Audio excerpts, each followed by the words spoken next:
The moment I stepped inside the restaurant, it felt like another world. Crystal chandeliers hung overhead, casting warm light over tables draped in white linen. The faint sound of a piano drifted through the air. For a moment, I forgot how nervous I was and just took it all in. My dad was already seated, suit jacket neatly pressed, scrolling on his phone.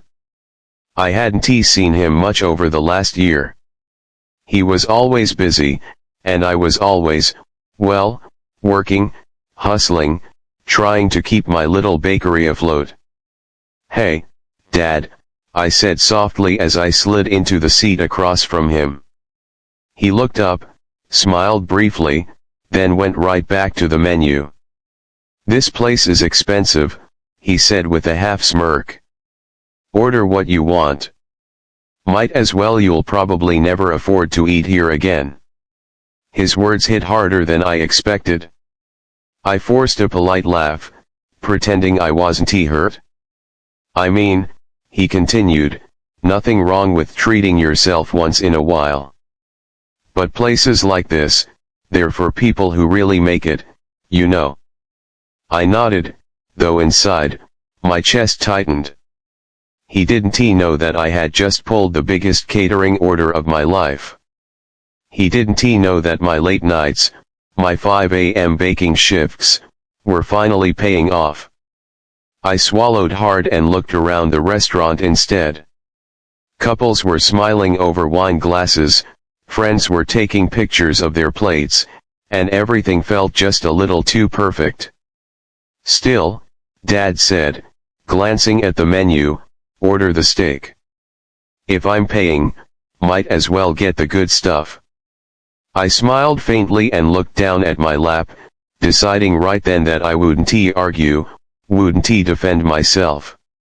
The waiter took our orders and disappeared, leaving an uncomfortable silence at the table.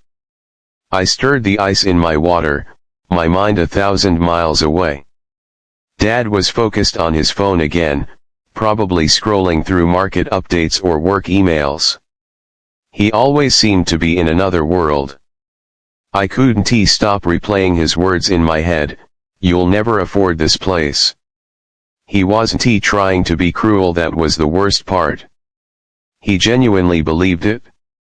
My mind drifted back to the nights I had worked late at my bakery, the smell of fresh bread and cinnamon clinging to my clothes, my hands cracked from kneading dough for hours. There were weeks I barely broke even, months I lived on instant noodles, trying to keep the doors open. There were mornings when I'd get up at 4:30 a.m. exhausted, wondering if I should just quit. And then there were the wins, small ones that meant everything. The first time someone came back and said my chocolate croissants reminded them of Paris. The day a local school placed a bulk order for my cookies. The charity gala last week, where my desserts had been chosen to cater for the first time at a big event. Dad didn't know about any of it. He didn't know that for the first time, I was actually ahead on rent. That I had finally hired a part-time assistant. That last night I had cried in relief, not from stress, but because I'd paid every bill on time. I glanced at him across the table. He was scrolling casually, completely unaware of the war I'd been fighting for years and winning, one tiny battle at a time. I wanted to tell him so badly. To say, "Dad, I'm not the kid who barely scraped by anymore. I've worked myself into the ground to get here." But instead, I just sat there, nodding and smiling when he looked up, deciding to let my actions, not my words, do the talking. Our entrees arrived perfectly plated, smelling like something from a magazine cover. Dad dug into his steak, complimenting the cook under his breath. I tried to focus on my own food, but my stomach was in knots. The whole dinner felt like a test I didn't know I was taking. The restaurant was alive with soft conversation, the clinking of glasses, and the occasional burst of laughter. I was just starting to relax when something unusual happened. The owner himself walked out from the back, tall, well-dressed, with the kind of presence that made the room go quiet for a moment. He scanned the dining room, smiling as he passed a few tables, until suddenly, his eyes landed on me. I froze, fork halfway to my mouth. A big grin spread across his face. He started walking quickly in my direction. Dad noticed, frowning slightly. "Do you know him?" Before I could answer, the owner reached our table. "Emma," he said warmly, his voice carrying enough that nearby tables turned to look. I blinked, stunned. Yes." His grin widened. "I knew it. I recognized you from the gala photos. I just wanted to come over personally and say thank you. Your bakery's desserts absolutely stole the show last night. People are still calling me asking about them." My cheeks flushed hot. You were at the gala?" "Of course. I host it every year," he said proudly. "And I have to tell you, I've never seen that many people line up for the dessert table before. You're incredibly talented." Before I could say anything, he leaned in and gave me a warm, genuine hug right there at the table. The entire restaurant seemed to pause. Dad set his fork down slowly, staring at me like he was seeing me for the first time. The hug wasn't quick or polite, it was genuine, warm, and full of gratitude. The kind you give to someone who has made a difference in your life. I could feel every eye in the restaurant on us. When the owner stepped back, he kept one hand on my shoulder. "I meant it when I said your work was exceptional, Emma. I'd like to talk to you about a partnership. Imagine your desserts featured here permanently. We could showcase them every weekend. What do you think?" My heart thudded so hard I could barely speak. I'd love that." He smiled, gave me a reassuring squeeze, and said, "I'll have my manager get in touch. We're excited to work with you."